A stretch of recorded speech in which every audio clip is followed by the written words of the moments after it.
The following 4 Aces production is for mature audiences only. Listener discretion is highly advised.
All right, what's up? Y'all didn't get to hear those other mess ups, so we won't even acknowledge them.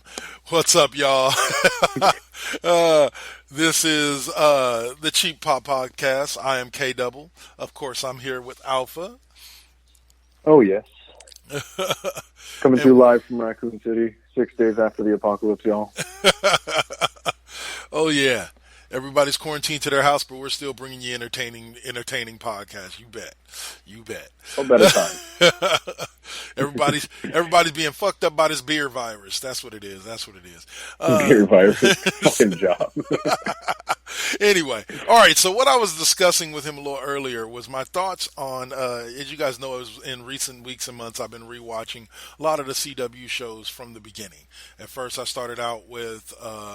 I believe I started out with Flash, then I went on to Legends of Tomorrow simply because I had forgotten that Kid Flash was on Legends of Tomorrow.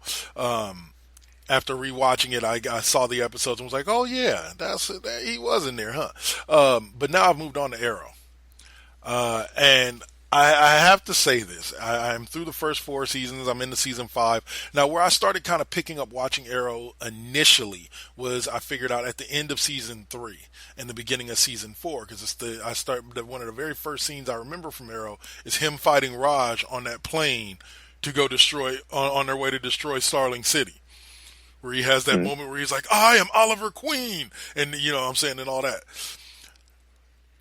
So, right. Yes. While remembering all of this and watching a bunch of episodes I had never really seen before, when they traveled, the name of the island where the League of Assassins is like not Tom Duel or something like that. When they travel to that island to go fight the League with Malcolm Merlin and all that, and they're going to go take down Raj, there's a scene that happens where Felicity is kind of frustrated with the whole situation, right? And she goes directly to Raj, directly into his chamber, storms in, like, "Look, you motherfucker," like, you know what I'm saying? I'm just imagining the cuss words. Of course there was none. This is a CW show. You know, she's like, "Look at here, asshole. You know, you ain't gonna take him away from us, and we gonna fight you every step of the way." Now, after having her little freak out and freaking out on Raj did not react as so many villains would have. Most villains would have probably slapped the shit out of Felicity for talking to them like that in their own house, in their master chamber, you know, and then proceeded to tell her, like, "Get over your fucking self, blah, blah, blah, blah, blah." But what does Raj do? Raj walks up, hands behind his back, very calmly looks her in the eye and goes, "Look, honey, this is happening, whether you like it or not. So my best suggestion to you would be to go to him. Tell him you love him. Tell him everything that's in your heart before he's gone. Because it's going to happen." and then just calmly walks away. And that scene in itself sent chills down my spine. Like literal chills down my spine. That man was just so cold. Here you have this crying woman who's in love with this man who says she's going to fight you to do whatever she can to keep him. And instead of getting upset at all, you just look. Like, Ra's al Ghul literally has the power to like cut her in half on the fucking spot, but instead of that, he literally, like, in other words, was just like, get the fuck over it.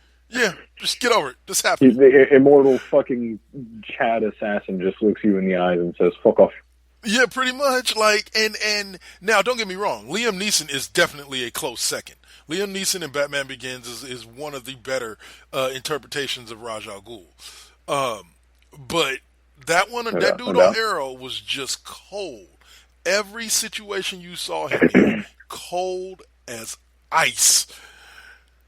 And so for me, I put him at the top of my list of Ra's al Ghul, because I've been seeing a lot of characters. Like, it was hip to me by my homeboy Jamil, the one who did one of our earlier episodes. Guy that runs NPC Comics. I went and saw the Stanford or the Pac-12 wrestling championships with him at Stanford University last weekend on Saturday. And it was hilarious. I had him dying, dude, because there was this one dude. He had long hair. Basically, he looked like Matt Riddle, except he was a little bit shorter. And I looked at him and I go, "Oh no!" I go, "Hey, dude, 5 to 10 years, we gonna see that dude either in AEW or WWE." And he just started dying laughing. I'm like, "I'm just telling you, dog. Just looking at him right now." And we also saw he has the look, you know. And also we saw one of the heavyweights that was damn near as big, if not bigger, than Brock Lesnar. But we'll get into that later. But while I was talking to him, he was telling me, because I was talking to him about the fact that I didn't realize that they had done the whole Suicide Squad thing multiple times on Arrow. Because like I said, I hadn't seen a lot of those early seasons. And there were a lot of characters that they've done on Arrow already that are just now showing up in DC comics. Or not comics, but the DCEU in the movie universe. And he was telling me that I guess the reason why they basically killed off the entire Suicide Squad on Arrow was because they didn't want to have two different sets of Suicide Squad that existed. See, that's bullshit. We've literally talked about how every Suicide Squad is fucking different. Yep. And now there was multiple incarnations. He's like that. He was like on the fucking foot. You know, he said that was the reason why they tried to change the name to Task Force X instead of Suicide Squad. I hate it. Yeah, but they ended up killing the characters anyway. Yeah. So, like, yeah. I'm still finding out new people in the fucking Suicide Squad. Oh, yeah. But going back to Ra's, though. Yeah.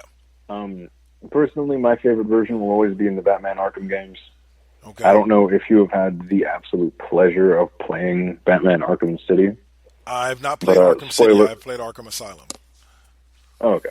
Spoiler alert to anyone. But the ending of Arkham City is a massive, massive, wonderful thing. But one of the bigger points of it is that while falling from the sky, Batman knows that the only way he can stop Ra's is if he kills him. But, of course, Batman's not going to kill him. So what he does is, as they're falling from a skyscraper, it's just free falling to the ground, Batman grabs Ra's, like he grabs Ra's hands and puts them over them so that he can move them freely, and makes Ra's grab his own sword and then impale himself with it midair. Damn. And by that point, that was already after Ra's had like dipped himself into the Lazarus pit too, so he was all like glowy and superpowered and shit. Yeah. But the Arkham City especially does a really good job of portraying Ra's as the absolute coldest bastard ever. And that is the single best way to portray him. Yeah. That is a really cool thing to hear about, though. But that Ra's universally is just the baddest motherfucker. Yeah, for sure. Oh, and I think since the last time we did an episode, I have purchased the PS4.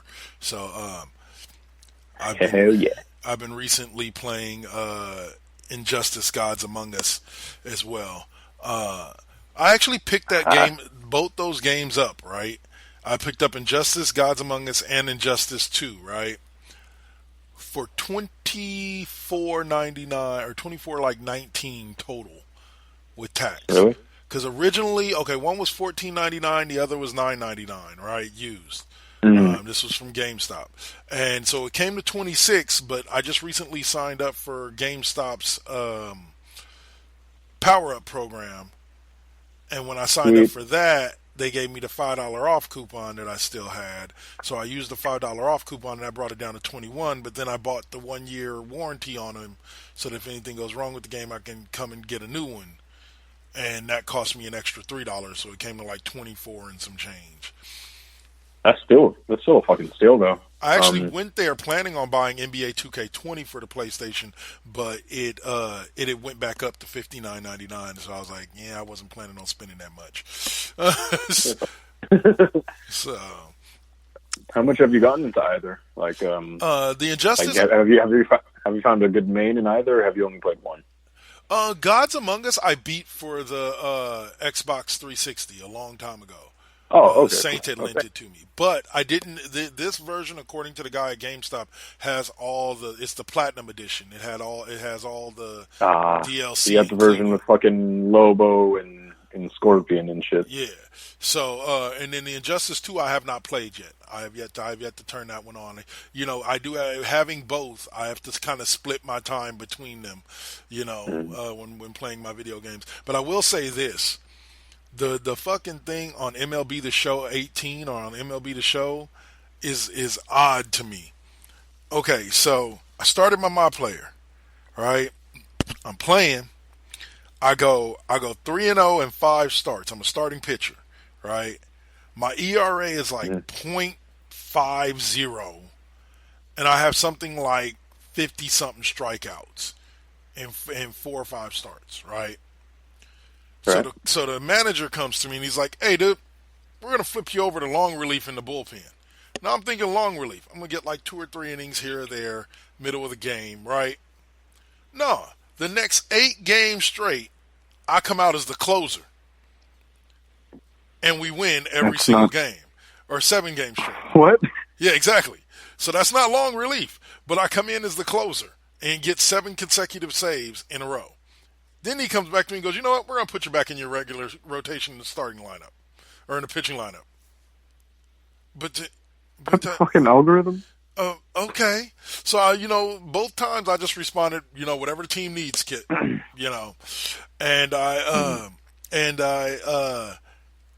so I go back, and then I end up winning like 4 of my next 5 starts to end up 7-0 with like a .60 ERA. I've got like 140 something strikeouts, right? In 17 appearances. You know what the next thing they do? Instead of sitting me down and going, you know what? We're promoting you to AAA. We're going to see what's going on up there. You know what I'm saying? Get you on the move. You seem to be doing pretty well down here. Nah, these niggas came to me and straight up said, we're sending you to the majors. Yeah, you're going straight from AA to the majors. You're bitch slapping everything in your path. I'm just all right, majors. All right, whatever. What is this? I'm doing pretty well in the majors. I've started 5 games. I'm 3-0. I've got like a .60 ERA. I've only given up like 2 runs or 5 earned runs total. Like, I'm averaging 8 innings a start. Like, I'm tearing it up in the majors too, but I'm just like, dang, y'all missed a whole level of baseball there that I should have went through before getting to the majors. But all right, let's rock. That's fine too, I guess. But so that kind of brings me around. I was going to say, go ahead. One last thing on Injustice 2. Yeah. The single funnest thing about playing as Bane is that every one of his moves are wrestling moves. Yeah. And all of his EX specials dip into even better wrestling moves. Damn, hell yeah. His finishing X-ray is literally a big fucking DDT, dude. It's great. You'll be able to pick apart each little thing. It's really cool. Hell yeah. All right, yeah, I can't wait to get into that one. But, okay, so I was talking about GameStop earlier. I was having a conversation with my landlord because basically he called me to tell me that he had put a package on my doorstep because I had gotten in my From Wish my PS4 controller charging stand. It holds two controllers, and you just kind of plug them into the stand, and then they charge, and then you have them right there. I got that in, and he goes, That's a really good buy. Yeah, and he makes this comment to me that his brother says that GameStop is going out of business because of all the people buying digital copies of games. And I said, yes and no. The thing about it is it's truly overestimated exactly how big, we've had this conversation before, exactly how big the digital download group is. The people that only digital download. They don't ever go buy hard copy games. Okay? People need to understand that that's really a really small percentage. Yes, they're growing bit by bit, like about a percent or two a year. They're growing. But in order for that to be the reason that GameStop is going out of business, I would have to say at least 50% of the people who buy video games in general would have to be buying digital in order for GameStop to, in order for it to be a factor in GameStop going out of a large factor in the reason why GameStop is going out of business. I personally think, after looking at GameStop's business model, it's the fact that they turned off a lot of their patrons by how little they give you back for video games. Okay, when you trade in a game there and you take a stack of video games that were brand new like less than a year ago, and you take them to GameStop and they basically offer you like $7, $10 in store credit, $5 cash.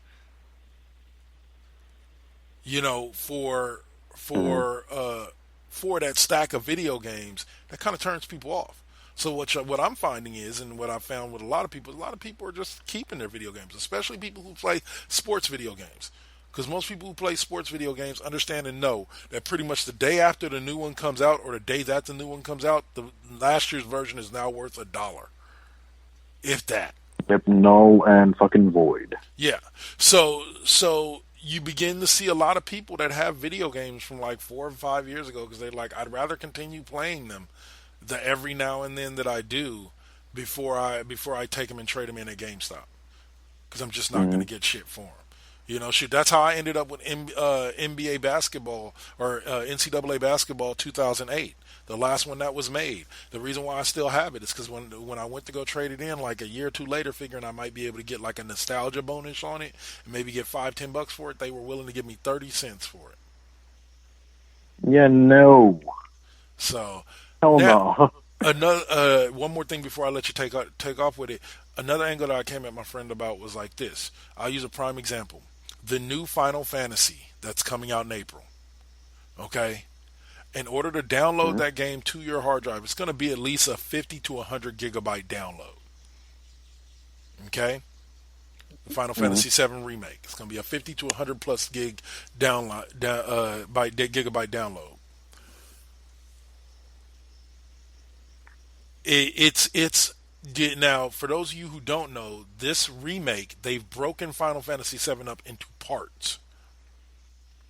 So this is part 1, and the first part only deals with Midgar. So that's all you have to work with. Not even a massive chunk, right? Which is which is not even an eighth of the total map. You know what I'm saying? Yeah, no, I didn't even fucking know that. Jesus. Yeah. And so, there's going to be... So say you digitally download each one of those games, and you're keeping each one so that you have the entire series by the end of it. That's going to eat up 2/3 of your 1 terabyte hard drive. Because at 100 to 150 gigabytes per game, it's going to be about 4 or 5 games. So you're talking about, close to a half, 500 to 700 gigabytes of space being eaten up on your hard drive with just those games. If there is anything wrong with the current console market, if there's any critique I could make on PS4s or Xboxes, is that the memory is so lackluster, especially for base models, and that good games nowadays, especially AAA games, are fucking huge. I cannot stress that enough. I mean, have you played Red Dead Redemption 2? No. Okay, then you probably have a lot of space on your memory bank, because Red Dead Redemption... But Red Dead Redemption 2 is an amazing game. Don't get me wrong. Yeah. But that game is such a massive gut punch to your battery. It's not even fucking humorous. I buckled and I bought a 1 terabyte battery. And my family, who has a base model, went and bought a 2 terabyte battery memory bank for theirs manually. Yeah. Oh, you mean like an external hard drive for it? The external hard drive. Like just my little tidbit on how much I fucking hate the console market's memory system. And this is exactly what I'm talking about, because here's where our trade-off is, and this is what a lot of people don't get. Is say they were to put a 2 or 3 terabyte hard drive in there, right? It would probably, your base, say they put a 3 terabyte into a PS. In order to go from the 500 gig to the 1 terabyte, it's an extra $40. Right? So you probably figure a base level with the 3 terabyte hard drive, let's say PS Slim Pro, which is already base with the 1 terabyte, $289. You're probably looking at paying close to $450 for something that has a 3 terabyte hard drive. Exactly. Okay. Oh no, for the 3 terabyte base fucking price, if you get the console with that memory, yeah, I believe it comes in 1 terabyte, 2 terabyte, and then 4 terabyte. Yeah. And then I believe there's an 8. No, the 4 terabyte is actually more around like 600, I believe. So that's what people and exactly that's what you got to do to even be able to get that. At the base model, you're only going to be able to get a handful of games. And what I'm telling people is that this is yet another impediment to the gaming world going completely digital, as far as purchasing and all that. Because, like I was telling him before, he was like, so how do you keep all that space with the disc? And I was like, you can go into your settings and turn it off where it doesn't copy the disc onto the hard drive. It does that for faster loading times. It copies certain files onto your hard drive for faster loading times. You can tell it not to do that and just deal with the load times and run it solely off the disc. See, that's an option you don't have. What's up? No, sorry, go ahead, sorry. I was like, that's an option you don't have if you do a digital download. The entire thing has to be downloaded onto your thing. You don't have the ability to still play the game without downloading it onto the hard drive. Exactly. But go ahead. But PS4s have one really, really cool loophole with that exact problem, though. And it's why I stick for most of my AAA titles to my PS4.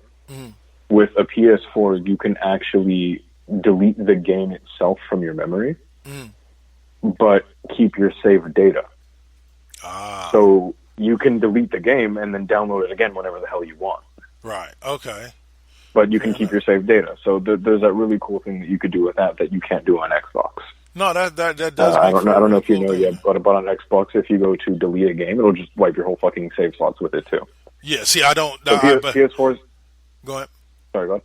Oh no, I don't. A lot of my games, all of my games, I have been copying a part of them onto the hard drive for the faster load times. But I got the 1 terabyte one with Xbox. I only got the 500 gig one with the PS4.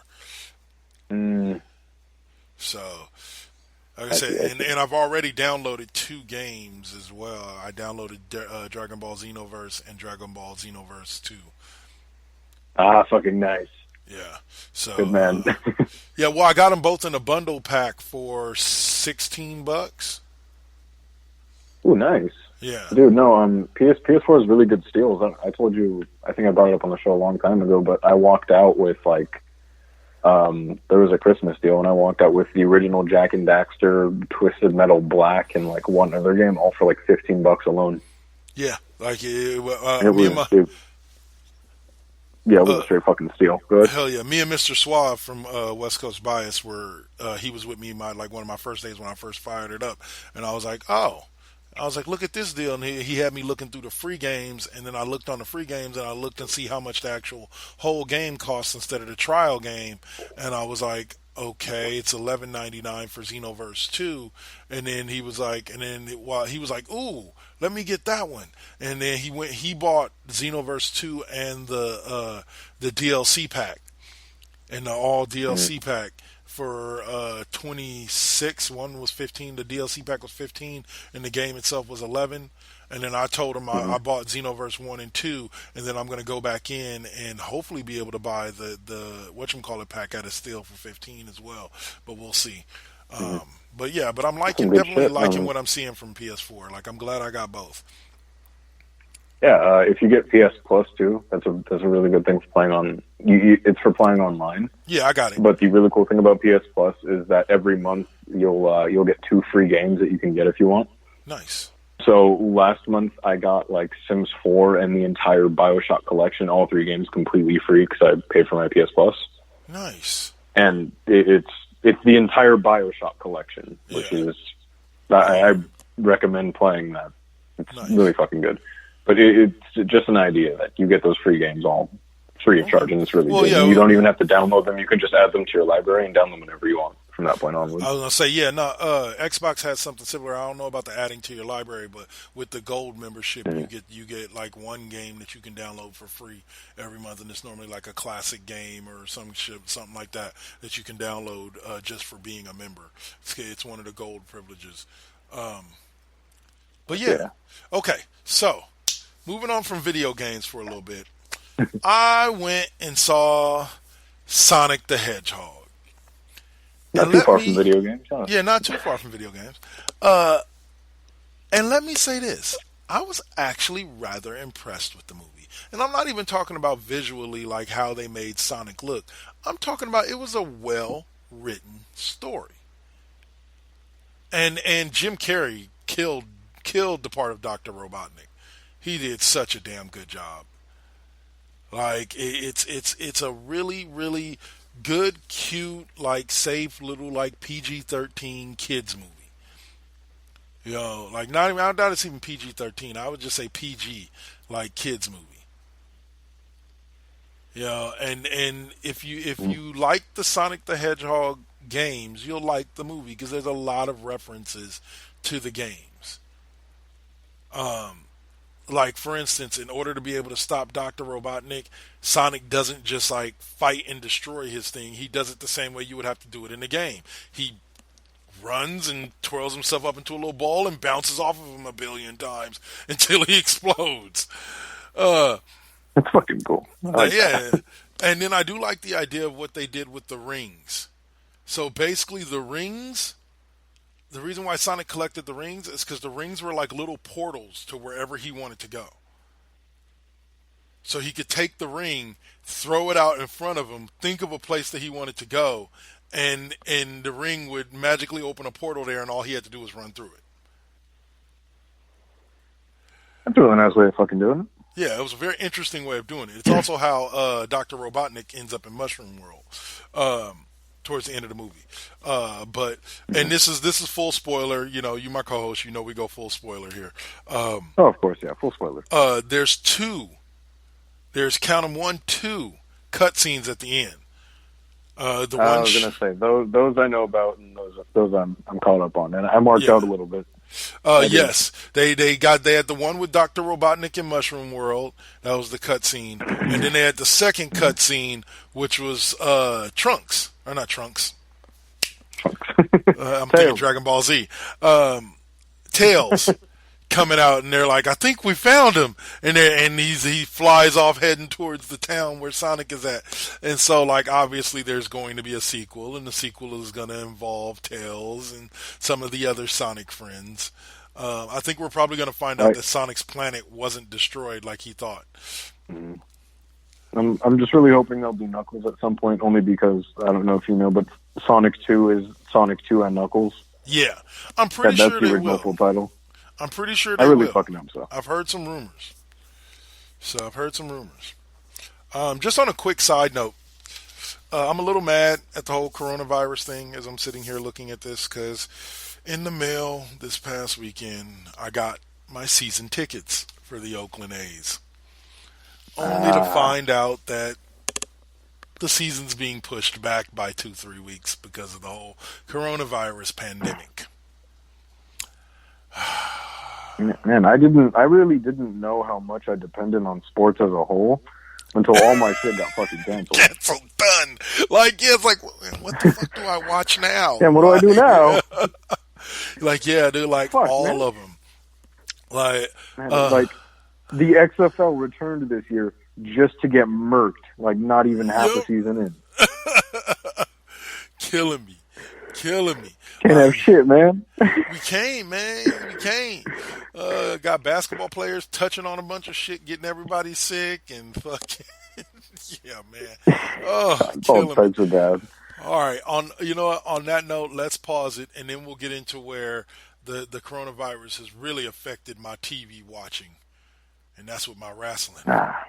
We'll get to that in just a minute. Oh yeah. You're listening to the Cheap Pop Podcast right here on the 4Aces Presents Radio Network. Spreaker.com, iHeartRadio, Spotify, Apple Podcasts, Google Podcasts, and wherever you may find your favorite podcasts. Interruption in progress. Now hijacking into ANS 2.0 immersion rig. Now simulating the amazing nerd show. Featuring comics. And Batman's like, you're safe here and everything, but the Joker all of a sudden pulls out a gun and shoots himself. Movies. People fight with lightsabers. What the hell do you want? I mean, in every one of these movies, there's a lightsaber battle. Yeah, no problem. I'm gonna rewatch it a million times. Yeah. I'm just saying, give me something more. Wrestling. That would be awesome. Oh my god, just a monster. Fans would be like, holy, what the hell's going on? What happened to Jericho? Horror. It starts off like any other like home invasion type of story, and then it just goes crazy. And more. Hey, this is Christian. Hey, this is Damon. And we are the Amazing Nerd Show. Make sure to download us on all your favorite podcast platforms.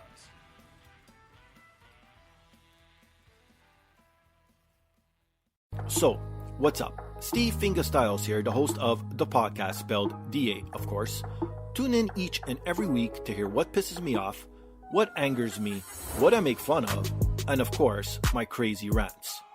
I also have incompetent co-hosts, cool guests, and a silent producer that sucks. So what more do you need from a podcast? You can listen on Apple Podcasts, Stitcher, TuneIn, SoundCloud, and the Pod Bros Network. Peace. From the galactic depths of the comic book universe comes the ghosts of the stratosphere, ready to galvanize and energize your mind with the latest of comic book news and reviews. And why are you stopping me? Yes, that's much better. Hi, this is Andy Larson for Ghosts of the Stratosphere. Join me every week along with my co-hosts Rob Stewart and Chad Smith, as well as a cavalcade of fantastic comic book guests, as we dish out heaping helpings of the greatest and latest of comic book news and reviews. New shows posted every Tuesday with bonus shows every first Friday of the month. You can find us on iTunes and Stitcher under Ghosts of the Stratosphere, as well as on our website, www.gotstratosphere.com. Hope to see you soon, folks. All right. And we are back. What is up, y'all? All right. So we were talking about the one area in which coronavirus has kind of affected us the most, and that is in our wrestling watching experience, in my personal opinion. And that was proven this last Friday as SmackDown was done from the Performance Center, with only essential personnel in attendance. So that means they had an empty stadium with just a ring and just the performers.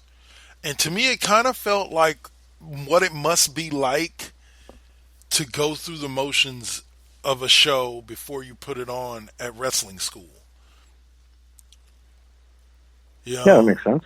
you kind of gotta still act like there's a crowd there, but you know there's not. You know, you're not getting any feedback from said crowd. Mm-hmm. I was talking about this with a friend. Like, the thing about wrestling is that because there's no crowd, it's going to affect it a lot more than another sport. If the NFL kept going with no crowd, and any other sport, that's doable because it's a competition. Right. Because wrestling relies on the crowd, the whole dynamic has changed. Exactly. As I'm sure, as you know, a good or bad crowd can make or break a show. A complete lack of a crowd is something completely different. 100%. And that's what a lot of people are not really recognizing, is the fact that these guys came out and they gave us their all without any feedback, like without any of the instant feedback that they always get from a crowd. You know, they gave us a great show. SmackDown this week was very, very interesting, very intriguing, had a backstage segments, in-ring segments, gave us everything a normal SmackDown would, just minus the crowd. Well, except for one thing. It was interesting watching Triple H back on commentary. He was kind of funny. Triple H showed more personality in those moments than he did in the last 2 years worth of matches. Exactly. Well, I'll say like my favorite scene is when they're sitting there talking to Mojo Rawley about the fact that Gronk has signed with the WWE, and after Gronk, and after they make the announcement that Gronk's going to be on SmackDown next week and blah blah blah blah blah, Mojo Rawley gets up and leaves, and Triple H goes, yeah, and Michael Cole goes, yeah, I had to ask him that information, but I could have. Triple H is like, yeah, you could have just asked me. I kind of just have an inside. I'm kind of an inside guy when it comes to that kind of stuff. I'm the dude who signed him or anything. Exactly. He's like, you could have saved yourself a lot of trouble. And you could have not gotten accosted, because at the end of it all, Mojo Rawley gets up and he's like shaking Michael Cole. I'm like, get hyped, yeah. Gronk's going to be here, yeah. And he's like, and you wouldn't have gotten accosted like that, Michael. See, I always got to do things the hard way. And it was just one of those moments I was just laughing. I just couldn't help it. Fucking great. He shows little peaks of when he was with DX and when he was in the Clique, and every time he does, it's like, God damn it. I remember why I fucking love you. Why you were one of my favorites at one point. But okay, so let's jump back a couple of weeks before COVID-19 took over the wrestling world and the world in general, and jump back to Revolution.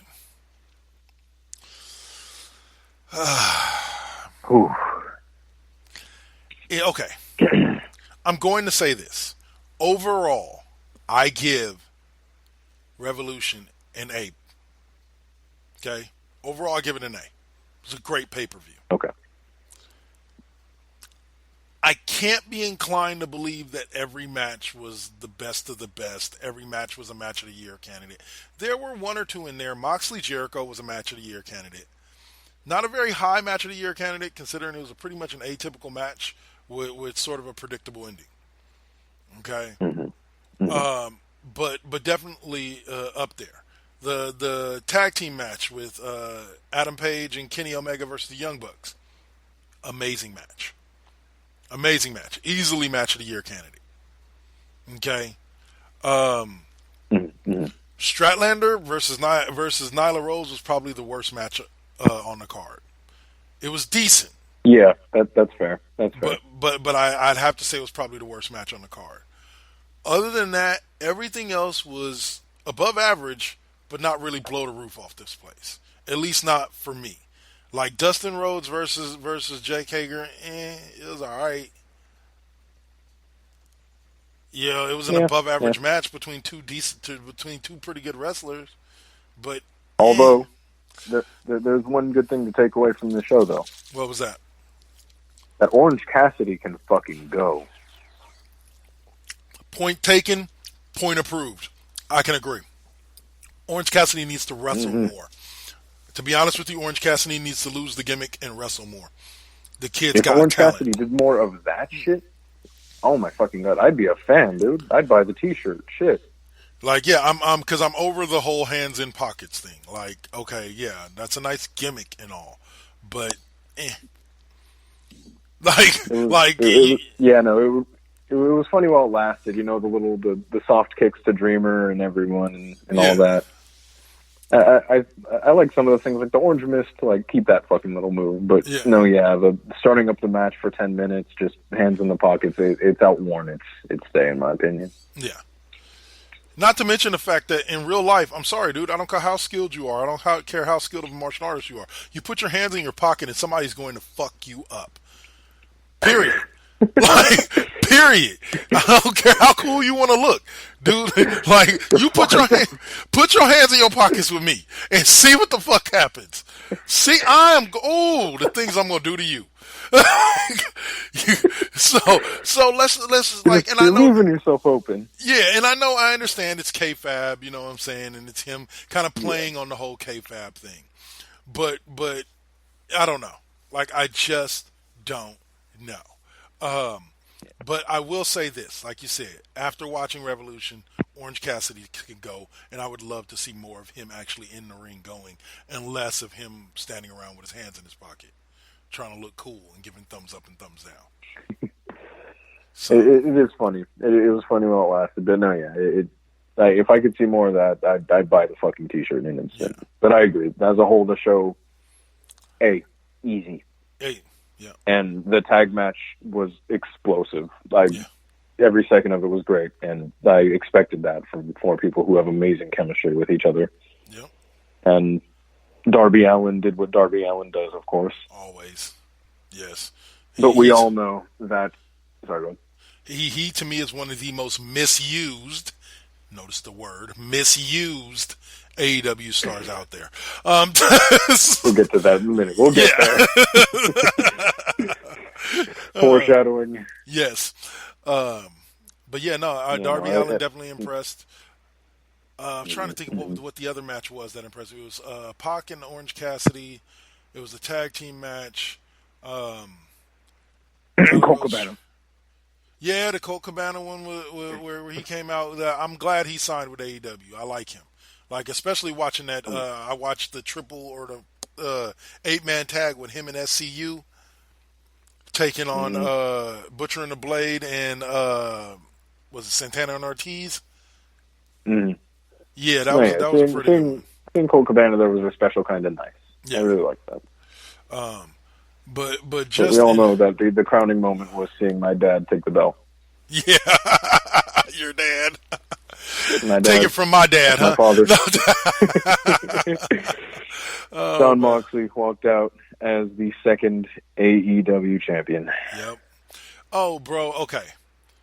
So I do want to point out the hypocrisy before we dive fully into the doldrums. Please.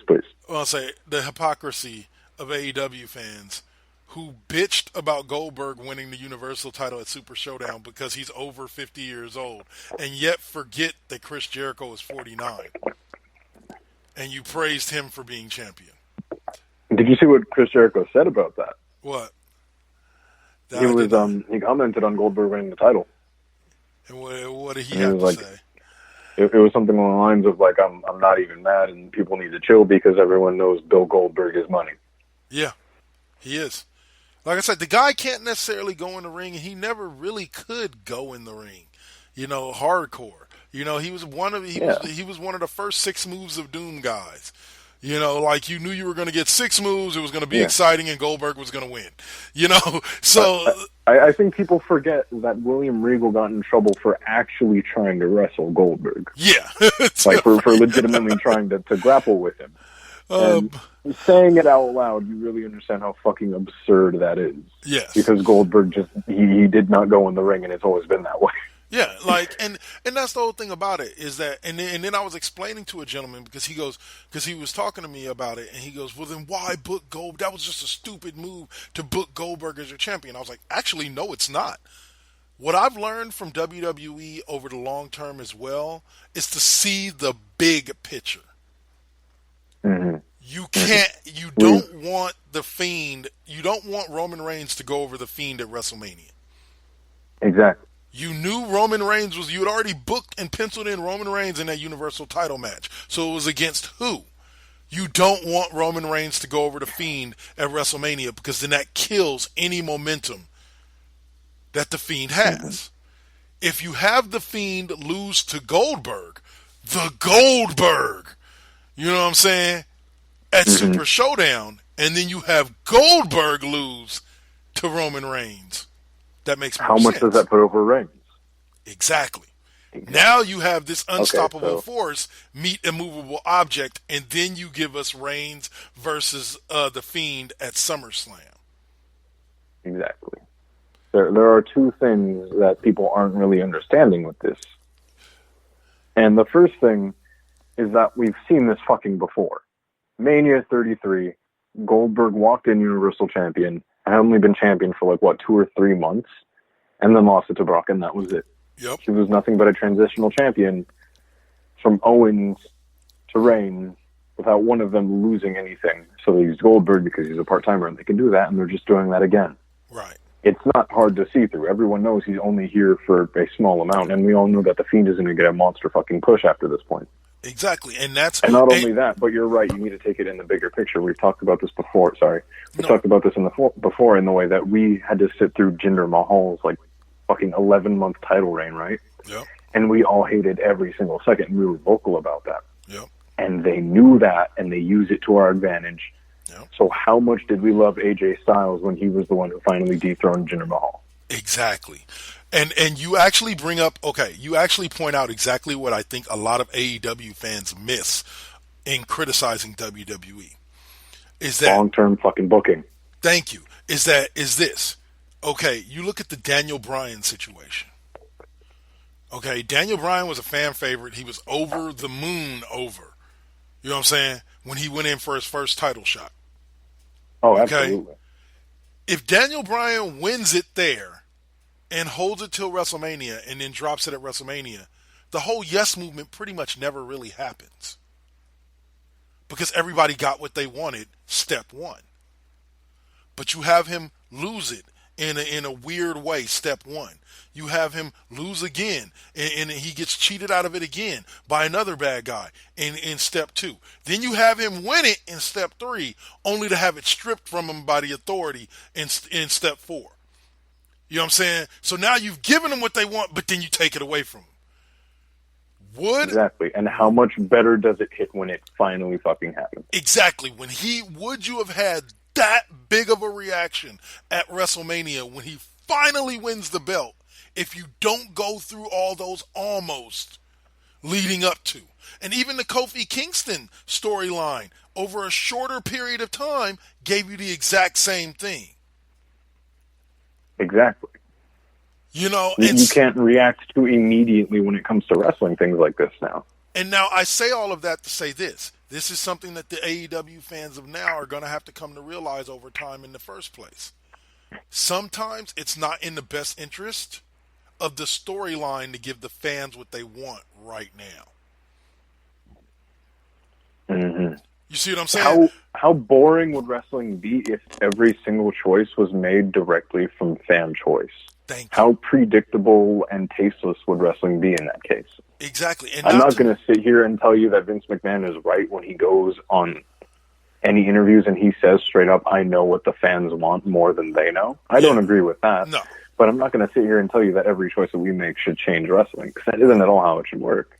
Because put it to you like this. At the same time that we were all clamoring for Dean Ambrose to get a push, the majority was, there were other people that were clamoring for their favorite wrestler to get a push. They didn't like Dean Ambrose. They wanted Seth Rollins to get the push. They wanted Roman Reigns to get the push. They wanted so-and-so to get. They wanted Mojo Rawley to get the push. Exactly. You know, you're not going to ever, and I think WWE realizes that on a level that's unlike any other. Even though they don't really say it, I think they realize it. You're not going to please all of the fans all of the time. So it's best just to write the story and hope at the end of the day they're pleased. Write the story, play it out, and hope that at the end of the day they're pleased. Because trying to please fans every step of the way, every month, every pay-per-view, you're going to kill yourself. Bad idea. Very bad idea. But there is one simple fact that I've learned, though. This actually came from my own mother on wrestling. Mm. And it hit me like a fucking brick upon when she said it. And it was something along the lines of, you can have a favorite wrestler and you can have a wrestler that you like, but that doesn't mean necessarily that they should be or belong in the main event position. Yeah. There are some wrestlers that, regardless, do better in the mid-card. Yeah. And will make a career out of that and do better. The Miz has made a fucking career out of doing that and being a masterclass at it. No. Big time. Exactly. He had his moment in the big spotlight, but you're right. He definitely has benefited more from staying in that mid card level than constantly being put on the main event level. You know, exactly. Not every wrestler needs to get that shot and be at the top. Some can take that small shot. Jinder Mahal can get his one title reign. The Miz can get his one main event push. Yeah. But yeah, you get it. You know. And it's just some of the things. Okay, so here was one of the other things before we move on to Elimination Chamber. Here was one of the random things that killed me, bro. First and foremost, let me give a big round of applause to my dogs because they finally got the smoke and won the Raw Tag Team Championships from Seth Rollins and Buddy Murphy. My boys, the Street Profits. Congratulations, boys. Yes, yes, yes. So I say that to say this. I was reading through the doldrums of the AEW page the other day, and somebody goes, why is it every time I see Street Profits, all I see is a knockoff Private Party? Bruh, we've been through this. I was like, first and foremost, okay, I can understand the statement being semi-factual because they're similar concepts, and they're similar concepts. It's two black guys, and what I want to say, and Private Party was around as a gimmick before Street Profits were, okay, for a couple of years prior to. But to in any way say, if you're going to say one is a knockoff version of the other, it has to be the other way around, regardless of when they came out. Because I'm sorry, Street Profits can cut a promo. Street Profits can go in the ring like no other. Private Party is decent, but they aren't even really that over with their own fan base in AEW, which is pretty much rabid for everything AEW, and you're not even over within your own fan base. Not comparable. That says more about them if they look at just two black dudes doing that, and it's like, oh, same thing. Like, no, what the fuck are you talking about? Two very different styles. Yeah. The thing about Dawkins and Montez Ford, the thing about them is that it plays on their juxtaposition. Angelo Dawkins is a fucking tank. Yeah. My little brother calls him the number 10 because fucking Ford is lanky as shit, and Angelo is just straight spherical. Yep. And it plays on that. And the other dudes are the complete opposite. They play on being both lightweights. Yeah. And as much as I like Private Party, from what I've seen of them in ring, I'm sorry, can't nobody top that splash that Montez Ford gives. Period. Dude, I've seen people who don't even know his name or know about wrestling see that and just say, fuck, you got air. Air. That man is flying literally for a few seconds. He is in air flying, and before he hits that. And I'm sorry, like I like that the little Hurricane Rada off of the whatchamacallit that Private Party does. But I'm sorry, like if one had to be considered a knockoff of the other, I would consider the Private Party a less charismatic version of Street Profits.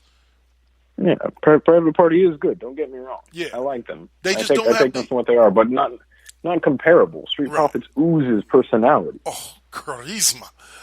And I'm like, and that's the whole thing about it. This is what somebody doesn't understand. He goes, that company over there and their scripted promos. And I go, whoa, bro. See, this is something that y'all don't understand. The promos are truly only fully scripted for those that they feel cannot cut a promo on their own. Unfortunately, they're wrong about that sometimes. You know what I'm saying? They felt like that about Dean Ambrose, so they scripted a lot of his shit. Unfortunately, they shouldn't have done that. They should have allowed him to do more of him. But the guys that they know can cut a promo, guys like Montez Ford, guys like The Rock, they get bullet points before they go out there. Look, here are the key points we want you to hit through your promo. Now go do work. And actually, Shawn doesn't even do that shit. I don't know if you know, but if they try to hand even that to Shawn, he throws it in their fucking face, literally. Who, Shawn Michaels? I've heard a story. Shawn Michaels, when they gave him a script, he'll crumple it up and throw it at them. Yeah. Because he doesn't play with that shit, and nobody's going to tell him otherwise because it's fucking Shawn. And I don't think it's like that in NXT. I truly don't. I truly don't think it's like that in NXT. I think they allow them to, because if you look at how some of them stumble over their promos, they've got to be doing it kind of like off the top of their head. with maybe some bullet points. Maybe okay, here are a couple things you need to talk about. It doesn't really, the way some of their promos sound, they don't really sound like they're written promos, like they memorize the script and they're just going out there and reading lines, and so, like, I don't know. Like I said, it's just one of those type of things where, and this leads me to my final point when it comes to AEW versus WWE. Oh, can I do one thing real quick?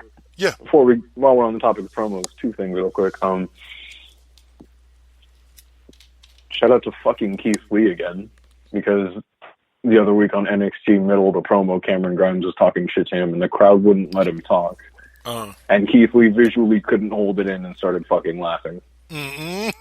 But not only that, but I just want to say that Mansoor is a goddamn natural on the mic. Is he? I haven't gotten to say it here, but I don't know if you've seen him do any of the panels before the shows or in the Saudi Arabian show, or just anytime he's on the mic. Yeah. Despite the fact that he's as fresh as he is, in my opinion, he's incredibly fucking comfortable on that mic. And he just looks really down with it and able to grasp it really well. And honestly, that's really promising. Heck yeah. And see, that's because at first glance, he looks very corporate and artificial, but he comes off really well in his promos. Go ahead. Oh, so no, what I was going to say was my ultimate penultimate thought process on the AEW versus WWE as far as fans go. Most of the people who are out there saying, "Oh, well, I hate WWE. They've turned into total shit," and and they're just. I find that if you start digging into most of their reasons for why they hate WWE, it was just that their favorite wrestler didn't get the push that they wanted him to get when they wanted him to get it. Mm-hmm. The wrestlers that they wanted to see pushed, that they thought were the best wrestlers on the thing, it didn't get the push that they thought they should have got, and so they hate WWE for it. I find that's the majority. Sounds about right. How it goes. That's the majority of people, and to me. I'm going to be honest. I'm going to say it straight up outright. If people hate me for it, I don't give a fuck. You're fucking losers. Wrestling is not always supposed to go the way you want it to go. Wrestling is supposed to go the way it's supposed to go. But that's not always the way that you want it to go as a fan. When I watched Ultimate Warrior versus Hulk Hogan, I wanted Ultimate Warrior to win. I got lucky in the fact that the guy I wanted won. But he didn't win because I cheered for him. He won because that was the story that the booker wanted to tell. And when you come to realize that, you lose a lot of the anger over your guy not getting the push that you want, over the guy that you like not winning the match that he was supposed to, that you thought he was supposed to. I see a lot of people talking about Brock Lesnar versus Drew McIntyre is going to be horrible at WrestleMania. You're a fucking idiot, because if you're watching how this story is playing out, it's building to another Yes-O-Mania moment. I'm ready for it, dude. I'm genuinely really happy that the person that they chose for that role was fucking Drew. Exactly. He's deserving. Exactly. I haven't been like that happy with a Royal Rumble winner in a minute. In a long time. And on top of that, despite Aleister Black not winning the Royal Rumble like we all thought he should have, he's still getting a significant push and being made to look really strong. You know what I'm saying? I've brought this up over and over again. Have you still seen anyone kick out of the fucking black mass on the main roster? Nope. They're protecting the shit out of that move, and I'm loving it. Yep. And I look at how he's, you know what I'm saying? He went he came in like third. I want to say he was like second or third, last, before, Drew McIntyre eliminated the last person. I want to say like Aleister Black was like one or two people behind the last person that was eliminated. Right. So they kept Black strong in the Royal Rumble. They had him basically go over in the feud with AJ Styles, but kept him looking strong despite the Undertaker's interference. Because if you look at it, it took 3 of them to beat him down, you know what I'm saying, before AJ Styles really stood a chance to win the match. And then the Undertaker came along and laid everybody out, and then Aleister Black hits the Black Mass and wins. Going into that match, I was really afraid about how that was going to go out, because they they had cornered both of them. Like, if you put anyone over the other, it's a bad fucking situation. Right. And they worked around it perfectly. Exactly. You know, and then even with this past week with Aleister Black and Seth Rollins, they kept Aleister Black looking strong by having him and Seth have a damn good match and then have it end on a DQ win for Aleister Black. You know, and so even in his losses, they're keeping him looking strong. So if you pay attention to what they're doing, you may not have liked the fact that he's not getting his hype now, but you're watching him go over a lot of the main event guys, which tells you that they're trending him in the right direction. Mm-hmm. You know, but before we get too deep into it, I do say, though, that we go into a bit of the negatives that have came out of this recently, though. For sure. Go for it. Let's talk about Ricochet. Yeah. Ricochet.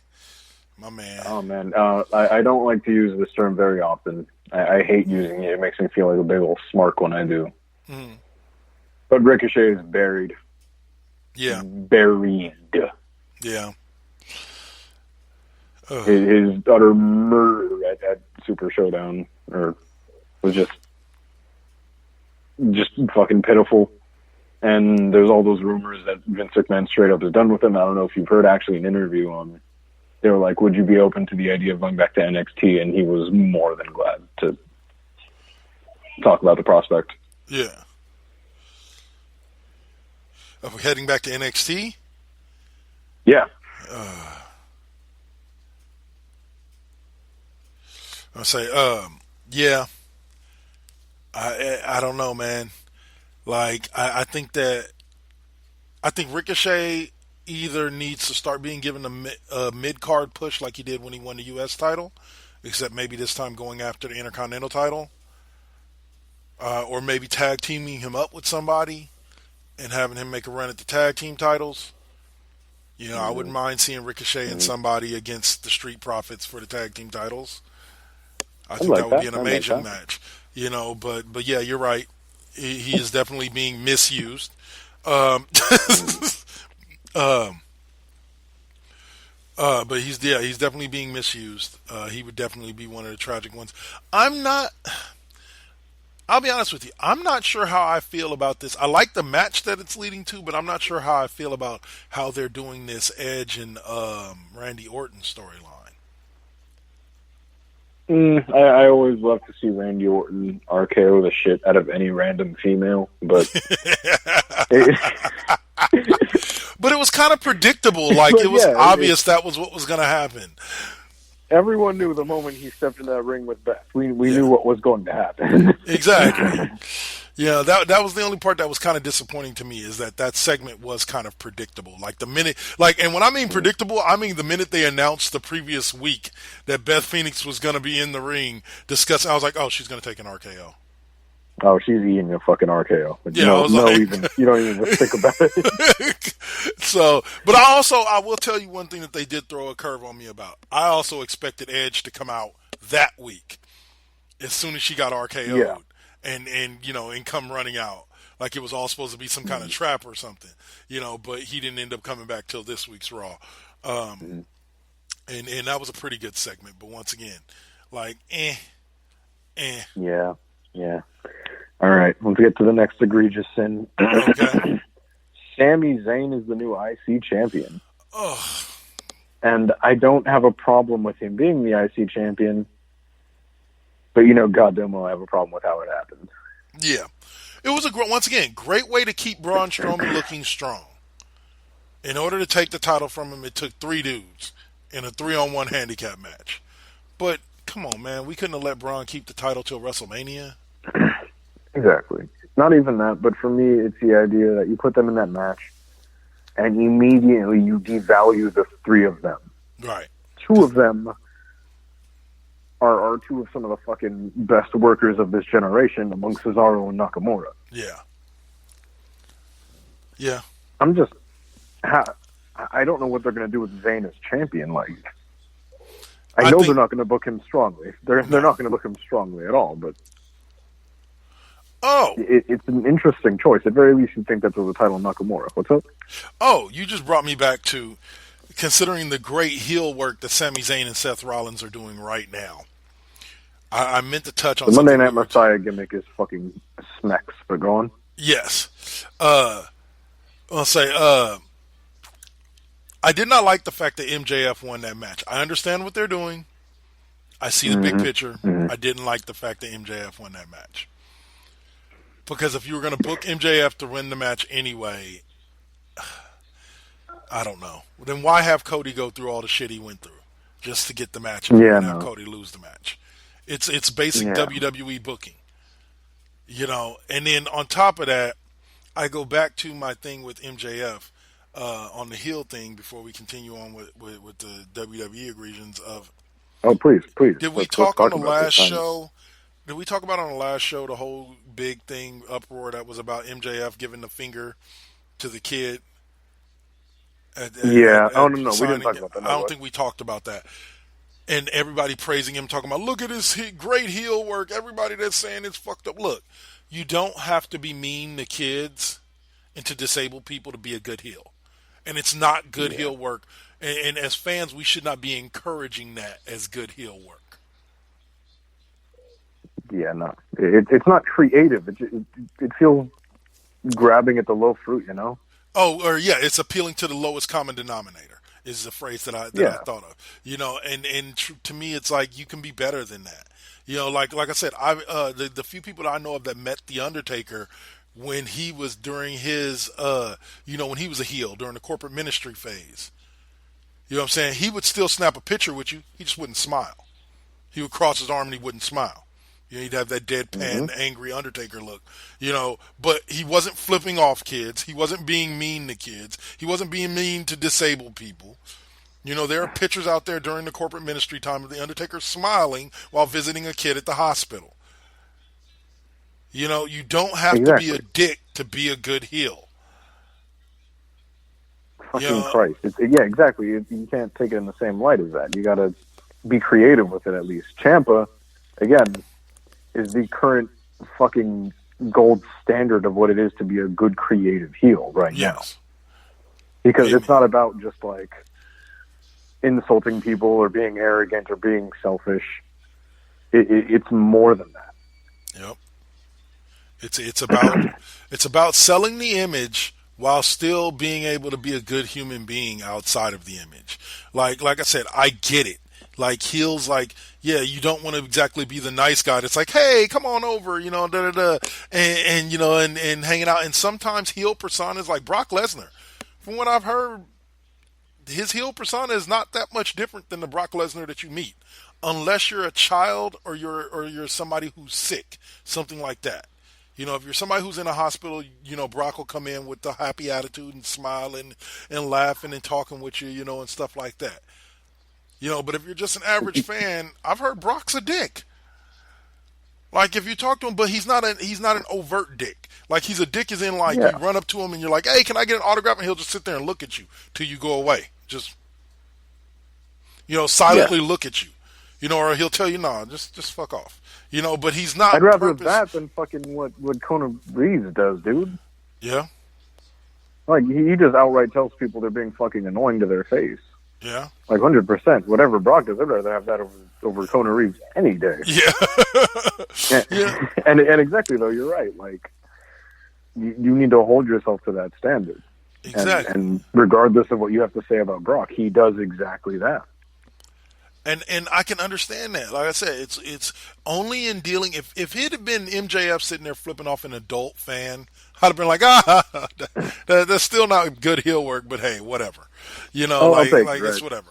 But you know, but a kid is just like that's just crossing a line. And you can call me super sensitive or whatever, but it's crossing a line. And people who are like AEW is for adults, it's not for kids anyway. Bullshit. Until AEW realizes, if that's the case, then AEW is going to fail. Because what WWE realized after a time is that you can only be the adult wrestling company for so long before you have to start appealing to kids, because you have to start appealing to the next generation of wrestling fans that's coming up. Exactly. You have to at some point appeal to kids. So you can't just be like, oh, fuck the kids, this is an adult show. No, even during the Attitude Era, and the reason why we the reason why we transitioned in the Attitude Era from PG-13, or you know what I'm saying, PG-13 material, let's be real. WWE was never R-rated because you can't show R-rated shit on TV. Period. Exactly. So they were PG-13 at worst, which was the Attitude Era, to PG is it because they realized, well, all them Attitude Era fans are now raising their kids to watch wrestling, and they're not going to let their kids watch the same thing that hooked them in at 2021. Mm-hmm. So we got to have a more kid-friendly product. Mm-hmm.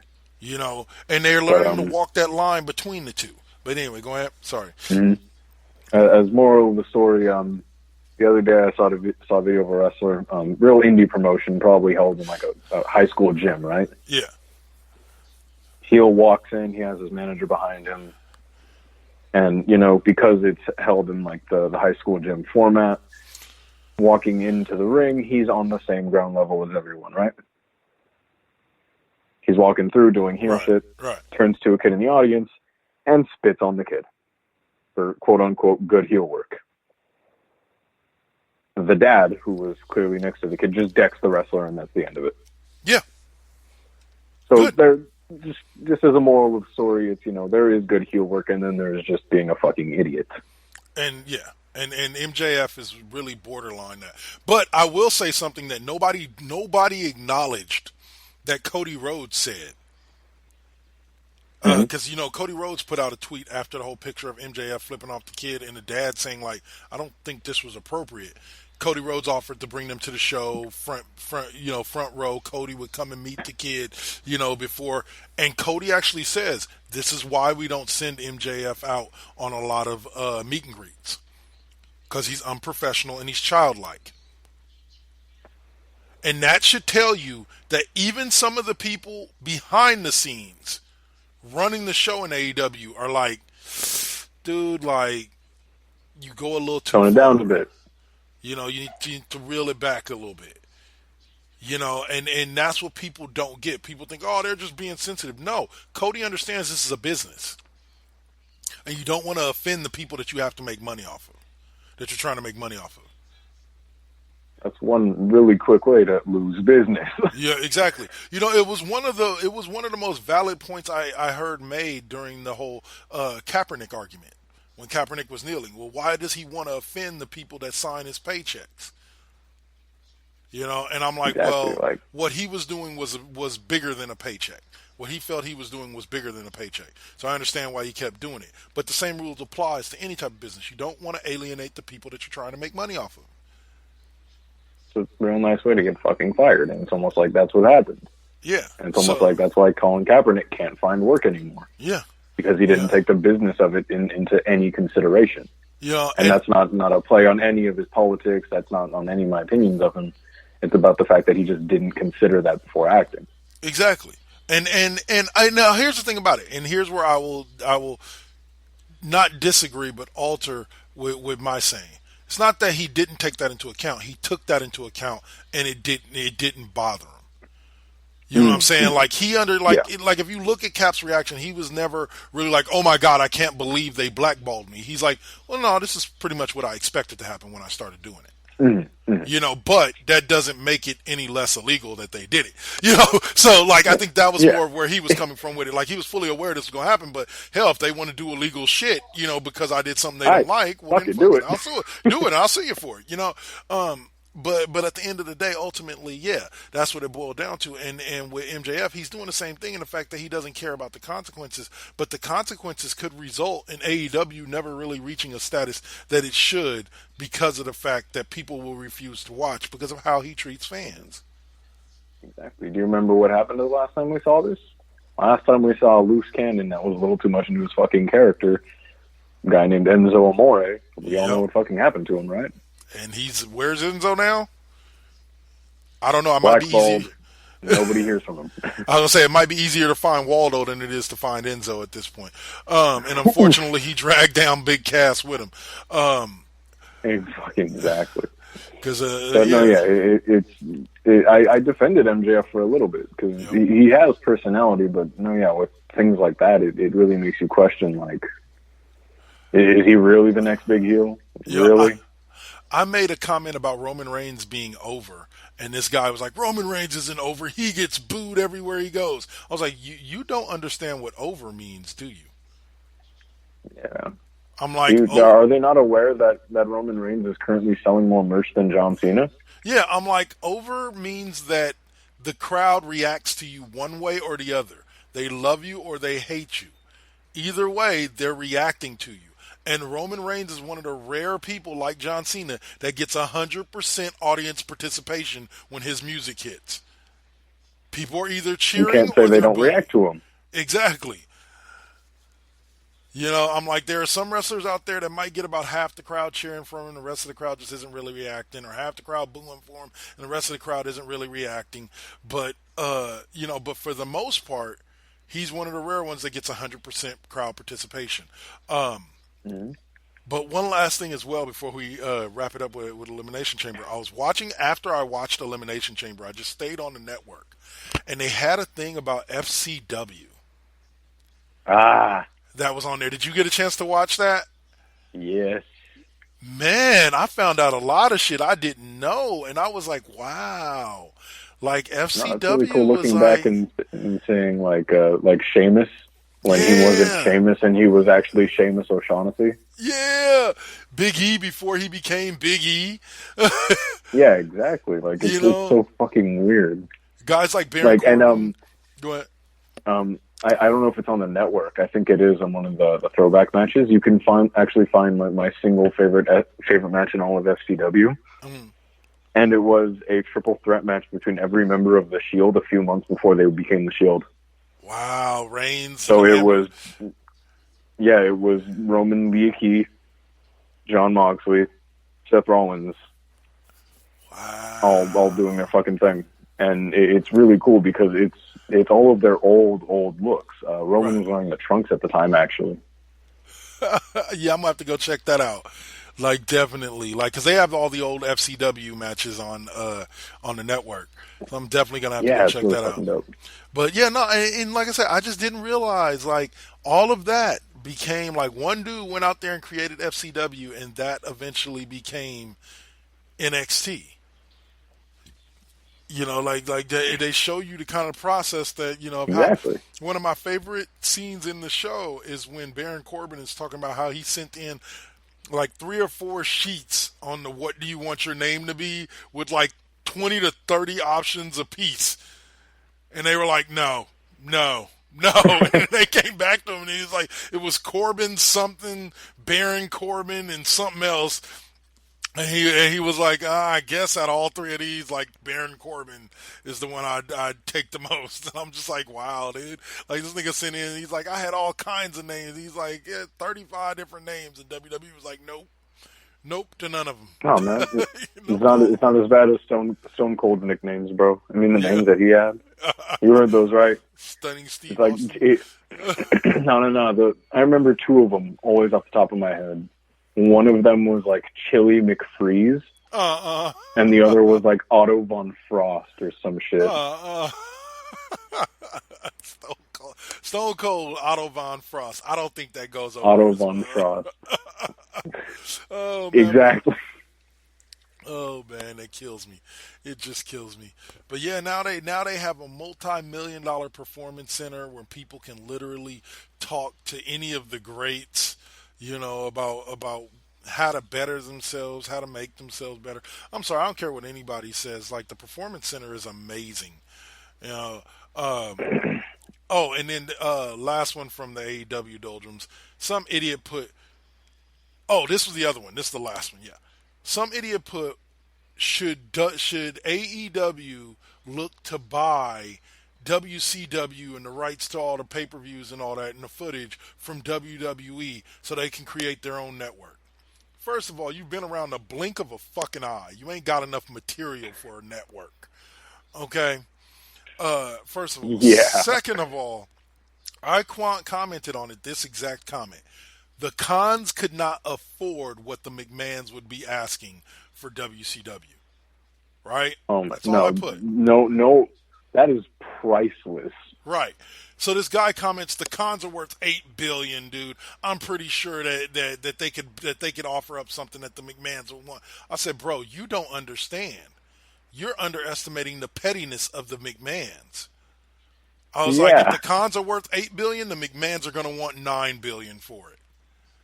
And Exactly. he's like, this isn't about numbers. This isn't about who can add more zeros to that check. It's about the fact that Vince knows what kind of effect that would have. Exactly. I was like, Vince is not going to do anything that's going to help his competition. He's like, oh, like selling them WCW would help them. Actually, it would, because it would give them another stream of revenue.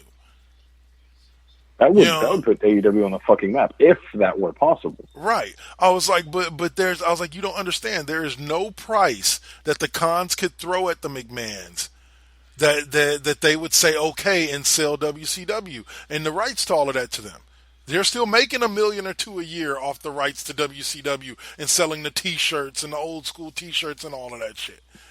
Exactly. They're not gonna hand that over to the cons or AEW. And he's like, nah, you just don't get it. Money talks. I was like, pettiness is the only thing that is stronger than money.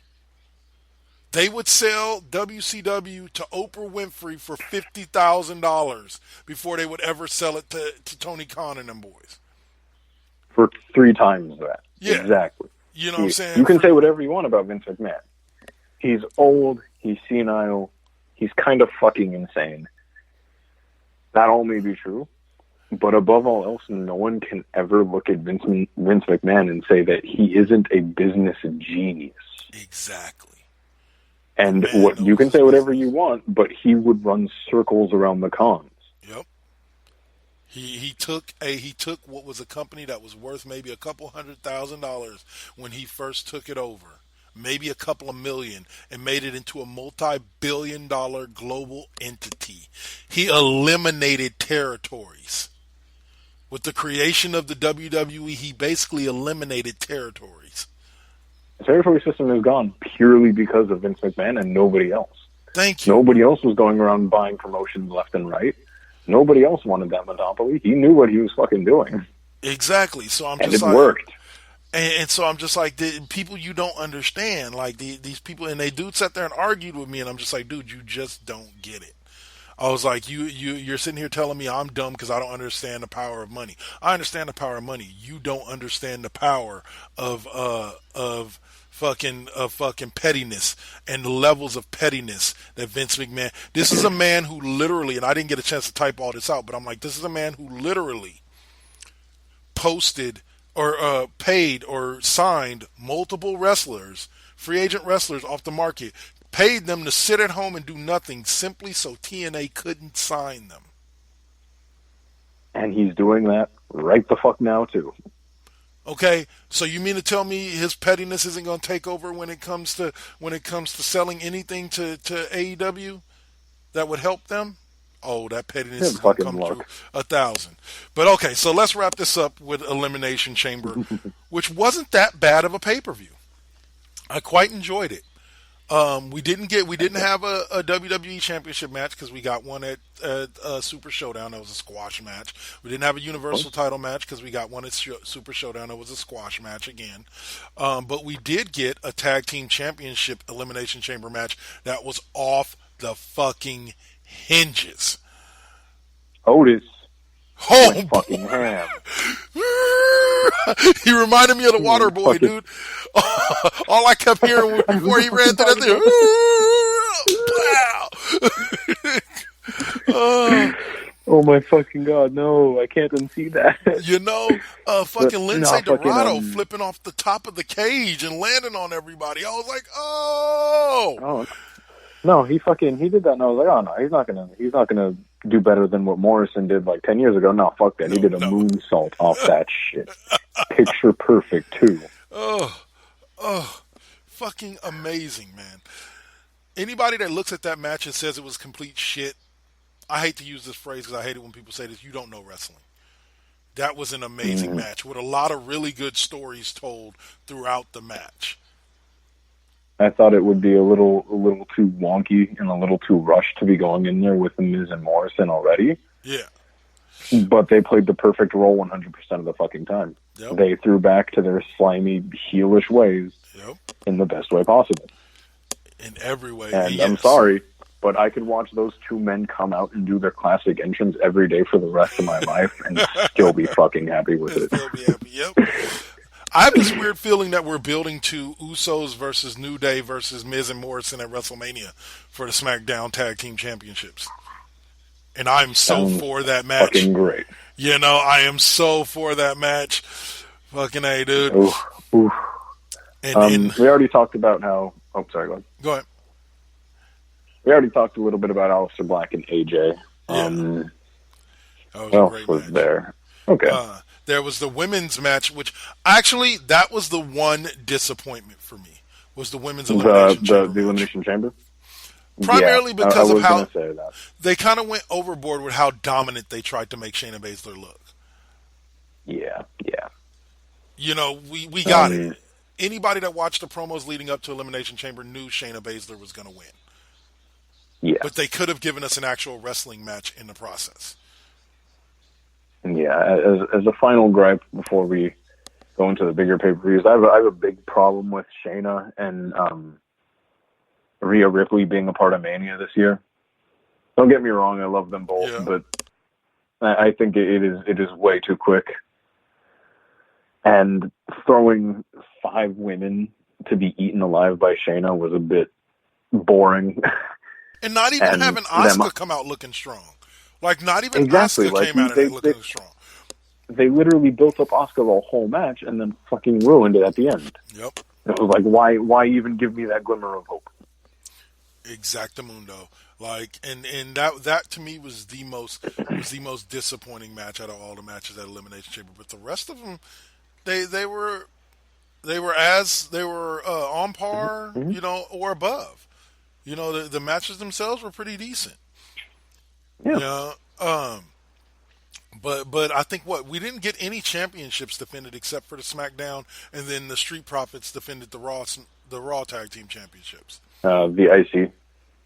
Oh yeah. The Braun Strowman match. Yeah. See, that's how forgettable it was. Yeah, exactly. It was a pretty middle of the line pay-per-view. Nothing spectacular, but it was fun to watch. And it is, as it always is, just the filler between Rumble and Mania, you know. Yep. But I do hope for one thing, though, coming out of this. What's that? I do hope that with all of the rumblings of Ronda Rousey returning back to the WWE and being around at the Performance Center, I do hope that this, if they're going to push Shayna like this, this just leads to Shayna eating fucking Ronda Rousey alive completely. You don't think that they'll want to put over Rousey in that match? Don't give me that thought. No, I don't mean Rousey wins. I mean Rousey comes out looking strong because you're going to have MMA versus MMA. Yeah. I think they'll have her look strong, but I think Rhea will go. Rhea, wow. I think Shayna will go over in that.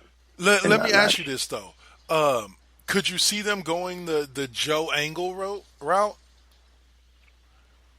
Meaning, like, it will all lead to this like MMA style match in a cage. That's best case scenario. Never mind. Hold up, you might be on something. Because I believe we never got Baszler versus Rousey in the UFC, did we? I don't think we did. No, I don't think we ever got them in an actual octagon. So why wouldn't WWE capitalize on the thought processes of putting those two ladies in a wrestling ring, but in an MMA style environment? If they do ever go back to the shoot style, that would be the one way to do it. Yep. Oh, speaking of, I'm glad you mentioned shoot. I was telling my homeboy Jamil this when we were at the Pac-12 Wrestling Championships. We were sitting there watching because they had 2 matches going at a time. We came in during the championship rounds. So they had 2 matches going at a time, right? I told my homeboy, I really wish, I was like, and I told him I was going to mention this on this show, which is why I'm bringing it up. I really wish wrestling fans would understand if wrestling wasn't scripted, that's what wrestling would be. It would be 3 to 5 minute rounds of 2 dudes grappling on each other, trying to get the advantage on each other, and maybe one gets a win. But you would have, we out of 30 matches that we saw, 2 were decided by actual pin. And I want people to understand that that's what WWE would be if you took the kayfabe scripting out of it. It would be two dudes grappling on each other until one of them won by points. And that's it.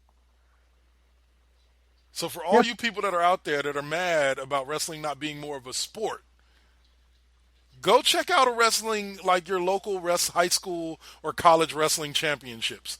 And then understand that that's what wrestling would be if we didn't have kayfabe. Like, don't get me wrong, I fucking love collegiate If we didn't have wrestling. scripted endings. Yeah. Like, I'm a big fan of collegiate so wrestling. You know. Like, Mania 17. Hello? Can you hear me? John? Can you hear me? John? Hello? Can you hear me? I can hear you. Oh, Can never you hear mind. me? Somehow, sorry, my bad. Somehow my volume got turned down on mine. Sorry, I didn't hear what you were saying. What were you saying in response to that? Sorry. It's all good. So, yeah, make sure to cut that out. Yeah. No, yeah, don't get me wrong. I'm a huge fan of collegiate wrestling. Yeah. Like, one of my favorite matches is Mania 19. Or not 19. I think 17. Chris Benoit versus Kurt Angle. The first maybe 2 minutes is literally just two of them going collegiate style, just pure amateur wrestling, and it's gorgeous. Yep.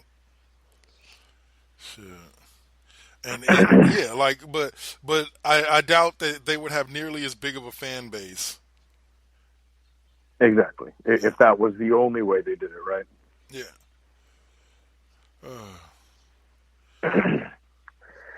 All right.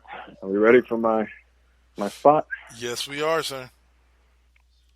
Goddamn right. All right. I had to do it. I couldn't stop myself. In recent, it's March. Fuck me.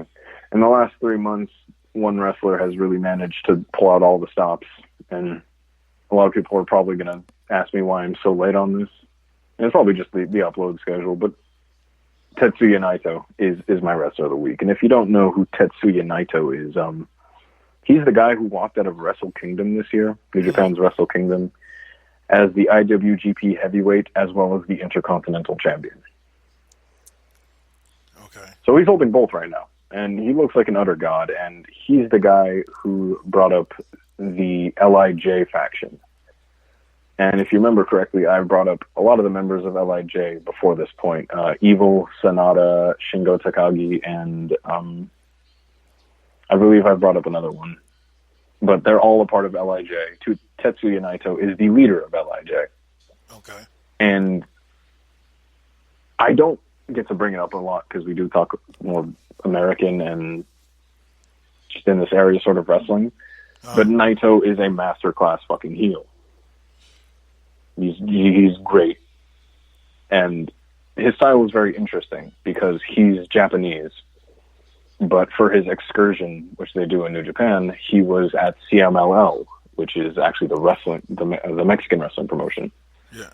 So his style is very luchador and Mexican in style, mixed with the strong style, sort of hard-hitting madness of the Japanese style.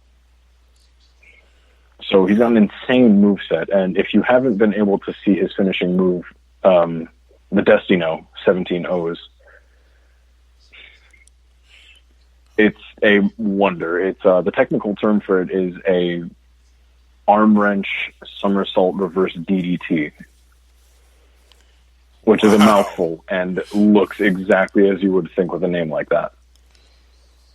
It's really hard to describe him now that I'm coming down to it, but he's managed to squeeze himself into the position as being held into the same vein as people like Nakamura, Tanahashi, and Okada. Known as the Dark Ace, especially when set along someone like Okada, who is the ace. He's definitely an interesting character, and I'd give a look at any of his matches, but his matches with Okada are pure magic. Any of his G1 matches are usually absolute fire, and he tends to bleed like a stuck pig, which is always fun to watch. He's not afraid to get hardcore. Yeah. But my rest of the week is Tetsuya Naito. Do yourself a favor and check out any of his matches. You heard it here. Alpha Thank you. approved. Alpha stamp seal of approval, baby. All right, so sorry, but an article caught my eye. Our lovely governor here in California, Gavin Newsom, has called for bars to close, restaurants to limit capacity, wineries, stuff like that, places where people gather, large gatherings to close temporarily. And he's also required all seniors above the age of 65 to be quarantined to their homes. And for hospitals to do no visitation, which I can vouch they already are starting. My mother's rehab center, where she went after her heart attack last week, or week before last, last week, has said we can't come visit her anymore. We can only call her on the telephone. So, Jesus. Yeah, it's getting bad out there, folks. Yeah, no, it's getting real bad out there. If it helps any, I've heard that they're going to pass a bill for free testing. Yeah. And if you do have it, they can help you look into sick leave for work and benefits and things like that for it. Overall, get yourself tested and wash your fucking hands. Oh, yeah.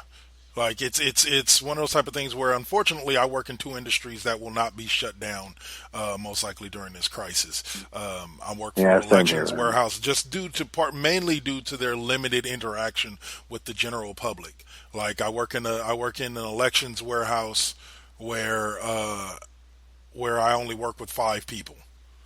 So unless one of us comes down with it, and gets diagnosed with it, they're not shutting down the elections warehouse. All we're doing right now is putting away shit. And we don't really, for the next election, and we don't really interact with the general public. And then I work freights at night for Home Depot. So overnights for Home Depot. So I'm there like with an hour left till close, maybe 2. And then I'm gone, within an hour or 2 after that. And so, like, I'm there for a limited amount of time, and I have very limited contact with the general public, so I doubt they're going to, once again, unless somebody at my particular Home Depot gets diagnosed with the coronavirus, I doubt they're going to shut down operations at that Home Depot. I feel it. Yeah, same here. I'm in the same position. I have real low chance of that. Yeah, on a somber note, though, I do feel bad for the people out there in the restaurant industry and in the food service industry, because they're going to be greatly affected because of the fact that they're still going to have to come to work. But a lot of them are going to have their shifts cut. Like servers that were working 5 days a week, we're probably going to only be working 3 days a week now. Those that were working 3 are probably going to be cut down to like 1 day a week. So financially, it's going to hit them hard. And when they do work, they're not going to be making nearly as much money as they used to, because the restaurant's going to have to limit capacity, which means that even on a night when they would have filled the restaurant, and turned over the tables 4 or 5 times, it's not going to be like that now. So at the end of the day, I feel sorry most for healthcare workers who are going to begin. Well, actually, a lot of these closures, just so people understand, a lot of these closures and all of this, and the postponing and the cancellation of all these big sporting events are happening because basically what they're saying was that if there was to be a mass infection, our hospitals would not be able to handle it. Don't have the proper equipment or the proper amount of people to handle it. So the healthcare system is already fucked here. That would be disastrous, to say the least. So what they're doing is they're doing all these cancellation and postponement to be able to slow down the transmission of the virus so that our healthcare system can handle it. And so a lot of this isn't being done because people are sick. A lot of it's being done to prevent people from getting sick. So like I said, wash your damn hands. You know what I'm saying? If you feel the sniffles, stay your ass home. Don't go to work, especially if you work in a general public job. And as a final thing, this is not a bacteria. Right. This is a virus. Virus, right. So in no way, shape, or form will a face mask do any bit of help to you. Oh, God. The only thing you can do is just stay clean and limit your physical contact. Exactly. That's it. And this is not a bacteria. And that's the thing with it that people have to understand is that what I've been doing as well is, on top of limiting my physical contact, washing my hands, taking showers on a regular, another thing that I've also been doing is, every morning when I wake up, I take my multivitamin, and I've had my daughter doing this too, and I take 1 airborne gummy. every day. Like, you're supposed to take 2 a day, but I take 1 every day to give my immune system a small boost. And I just take a little bit of work. You know, exactly. And in that way, if I do get infected with anything, my body's more likely to be able to fight it off. Without me getting me and my family have been downing those vitamin C packets like crazy. Yep. And now I will admit, the scariest thing about it all at this moment is the fact that you're contagious before you show any signs of being sick. So you could literally be carrying the disease and spreading it around to other people for 6-7 days, feeling fine before you finally get sick and go get tested and and come down with it. So like, that's the only scary part about it. But like I said, I already wash my hands. I already limit contact with people. I don't hug on a bunch of people and all the rest of that. Yeah, exactly. I limit contact with people. So like, I was doing that long before they ever mentioned anything about coronavirus. People are out here talking about wash your hands. Like, you should have been fucking doing that to begin with. What do you mean? So, but we'll end it on that note and tell you people, stay up, keep watching your wrestling. I guess Dynamite's supposed to be aired with no fans this week. Cody actually brought up a very good point. Some dude was like, well, how can y'all do it without the fans? Y'all should just cancel the show. And Cody was like, but there's tons of people quarantined in their homes, that are stuck there, with nothing to watch, with nothing to see, with nothing to do. Even TV shows. I heard The Flash has shut down tapings because of the whole coronavirus. Stop production, right? Stop production. So it's like, he's like, they don't really have much to watch. He goes, so if we can come out and entertain those people that are trapped in their houses right now, then why shouldn't we do that? Just because we can't perform in front of a large live crowd doesn't mean that we can't perform for the audiences at home. And that's how it's fucking done. And I was just like, see, Cody gets it. He gets it. Like, these people that are like, oh, just cancel the show if there's no fans. No, put on the show. Actually, to me, it really sorts out who the actual good wrestlers and good performers are and who the shitty ones are. It shows, man. It brings up the fucking workers. Yeah, it completely does. But, all right, guys, that's it for this week. Look out for, within the next 2 weeks, the return of West Coast Bias with the whole coronavirus thing. We feel that it's definitely time we give our listeners the show that they deserve and do a little show about all this that's going on. And then catch us, hopefully, next week. We'll be able to get this done on Sunday afternoon again and have a show for you next week and start being back on a regular basis because there's a lot going on in wrestling and we love talking about it. So other than that, y'all have a great night. Any last words for the people? My people. No, it goes. My people. There you go. And we'll see y'all next week. Peace.